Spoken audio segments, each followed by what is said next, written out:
নমস্কার বন্ধুরা, সবাইকে শুভ গণেশ চতুর্থীর শুভেচ্ছা জানিয়ে আমার আজকের ভিডিওটা শুরু করছি। আগামীকাল যেহেতু গণেশ চতুর্থী, তাই আজকের ভিডিওতে নিয়ে চলে এসেছি গণেশ চতুর্থী স্পেশাল গাজরের লাড্ডুর রেসিপি। খুব সহজে বাড়িতে তোমরা এটা বানিয়ে গণেশকে নিবেদন করতে পারবে। তো চলো ভিডিওটা শুরু করে দিই। তো প্রথমেই দেখো, এর জন্য কড়ার মধ্যে নিয়ে নিলাম গাজর। গাজরগুলো কিভাবে কেটেছি তোমাদের দেখিয়ে দিই। গাজরের খোসাটা ছাড়িয়ে নিয়ে এরকম পাতলা করে আর গোল করে কেটে নিয়েছি। তারপরে এটা ধুয়ে নিয়েছি। এখন কড়ার মধ্যে দুধ দিয়ে দিলাম।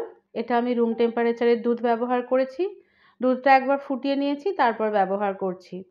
তারপর এর মধ্যে খুব সামান্য পরিমাণ নুন দিয়ে দিলাম। আর যে পাত্রটায় আমি দুধটা গরম করেছিলাম, সেই পাত্রর বাটি ধোয়া জলটাও এর মধ্যে দিয়ে দিলাম। সমস্তটা ভালো করে নাড়াচাড়া করে নিয়ে ঢাকা দিয়ে এটাকে এখন লো ফ্লেমে সেদ্ধ হতে দেব। তো মোটামুটি আধ ঘন্টা মতো সময় লাগবে এটা সেদ্ধ হতে। আর এটার কিন্তু ঢাকাটা খুলে নিয়ে প্রতি 5 মিনিট অন্তর অন্তর এভাবে একবার করে নাড়াচাড়া করে দিতে হবে। তারপর আবার ঢাকা দিয়ে এটাকে সেদ্ধ হতে দিতে হবে। এভাবে আধ ঘন্টা ধরে করে নিতে হবে। তারপর যখন দেখবে দুধটা দেখো এরকম বেশ ঘন হয়ে গেছে, অনেকটা কমে গেছে, এই পর্যায়ে একবার দেখে নেব গাজরটা সেদ্ধ হয়েছে কিনা। গাজরটা দেখো বেশ ভালো মতো সেদ্ধ হয়ে গেছে। আর এটা কিন্তু লো ফ্লেমে সেদ্ধ করতে হবে। তো এই পর্যায়ে এখন আমি গ্যাসের ফ্লেমটাকে বন্ধ করে দেব। তারপর এটাকে আমি ঠান্ডা করে নেব। এবার দেখো একটা মিক্সির বাটির মধ্যে এখন আমি গাজরটা নিয়ে নিচ্ছি। গাজরটা বেশ ঠান্ডা হয়ে গেছে। তারপর এর মধ্যে দিয়ে দিলাম কয়েকটা এলাচের দানা আর দিয়ে দিচ্ছি গুঁড়ো দুধ।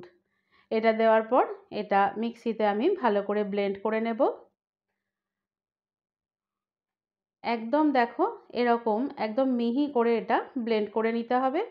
বাকি গাজরটাও আমি একই প্রসেসে ব্লেন্ড করে নেব। এবার কড়ার মধ্যে নিয়ে নিচ্ছি 1 চামচ মতো ঘি। ঘিটা নিয়ে ভালো করে ঘিটা গলিয়ে নিতে হবে।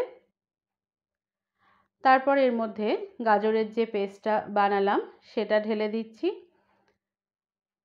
সমস্ত পেস্টটা দেওয়ার পর এটা প্রথম পর্যায়ে মোটামুটি মিনিট 2 মতো নাড়াচাড়া করে নেব, যাতে ঘিয়ে আর গাজরে একসাথে মিশে যায়। সেরকম পর্যায় পর্যন্ত সামান্য একটু নাড়াচাড়া করে নিলেই হয়ে যাবে। তারপর এর মধ্যে দিয়ে দিচ্ছি চিনি। চিনিটা দেওয়ার পর আবারও এটা সমানেই নাড়াচাড়া করে নেব। আচ্ছা, এখানে কিন্তু চিনির সাথে আমার একটা বাতাসাও যোগ হয়ে গেছে। চিনির কৌটোর মধ্যে একটা বাতাসা হয়তো আমার শাশুড়ি মা রেখেছিলেন। তো যাই হোক, ওটাও কিন্তু এর মধ্যে পড়ে গেছে।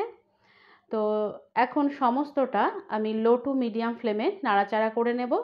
আর এটা কিন্তু সমানেই নাড়াচাড়া করে যেতে হবে, একবারও কিন্তু থামলে চলবে না। তাই একটু ধৈর্য ধরে এটা নেড়ে নিতে হবে। আর এটা নাড়াচাড়ার সময় কিন্তু বেশ ফুটে ফুটে এটা কিন্তু গায়ে ছিটে আসবে। তো সামনে একটা কিছু দিয়ে যেন অবশ্যই আড়াল করে রাখবেন, না হলে কিন্তু এটা গায়ে ছিটে আসবে। তো সমস্তটা নাড়তে নাড়তে যখন দেখবে এটা বেশ এরকম একটা মণ্ড মতো হয়ে এসেছে, দেখো এটা কিন্তু কড়ার গা থেকে এবার ছেড়ে এসেছে। তো এই পর্যায় পর্যন্ত এই গাজরটাকে ফুটিয়ে নেড়ে নিতে হবে। এখন আমি এই পর্যায়ে গ্যাসের ফ্লেমটাকে বন্ধ করে দেব। তারপরে এটা একটু নাড়াচাড়া করে নিয়ে সামান্য একটু ঠান্ডা করে নেব। এবার এর মধ্যে দিয়ে দিচ্ছি চার মগজ। চার মগজটা দিয়ে আবার এটা নাড়াচাড়া করে ভালো করে মিশিয়ে নিচ্ছি। মিশিয়ে নেওয়ার পর এটাকে গ্যাস থেকে নামিয়ে আবার একদম ভালো করে ঠান্ডা করে নিতে হবে।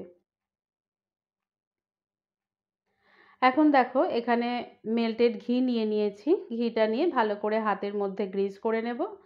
তারপর গাজরের যেটা আমি বানালাম সেটার থেকে একটুখানি নিয়ে এরকমভাবে হাতের সাহায্যে চেপে চেপে তারপর গোল করে নিয়ে যেরকম লাড্ডু বানাই সেরকম লাড্ডু শেপ দিয়ে দিতে হবে। প্রত্যেকটা লাড্ডু বানানোর সময়ই একবার করে হাতে কিন্তু ঘিটা গ্রিজ করে নিতে হবে। এভাবে সমস্ত লাড্ডুগুলো আমি তৈরি করে নেব। আর যদি তোমরা গণেশ চতুর্থীতে মোদক বানাতে চাও, এটা দিয়েই কিন্তু তোমরা মোদকের শেপেও বানিয়ে নিতে পারো। তো দেখো এখানে সমস্ত লাড্ডুগুলো আমার রেডি হয়ে গেছে। এখন এখানে গুঁড়ো দুধ নিয়ে নিয়েছি। এবার একটা করে এই গাজরের লাড্ডু নেব আর গুঁড়ো দুধের মধ্যে দিয়ে ভালো করে কোট করে নেব। এতে করে এটা দেখতেও বেশ ভালো লাগবে। সমস্ত লাড্ডুগুলো একটা একটা করে নিয়ে কোট করে নিচ্ছি। তো তোমরা চাইলে কিন্তু এটা নাও করতে পারো, এটা স্কিপও করতে পারো, আবার চাইলে তোমরা করতেও পারো। তো বন্ধুরা, তৈরি হয়ে গেছে গণেশ চতুর্থীর স্পেশাল আমাদের গাজরের লাড্ডুর এই রেসিপিটা। অবশ্যই গণেশ চতুর্থীর দিন এটা বানিয়ে ঠাকুরকে নিবেদন করো। আর আশা করি আমার আজকের রেসিপি ভালো লেগেছে। ভালো লেগে থাকলে লাইক, শেয়ার, কমেন্ট করার সাথে সাথে চ্যানেলটিকে সাবস্ক্রাইব করারও অনুরোধ জানালাম। সকলকে জানাই শুভ গণেশ চতুর্থী।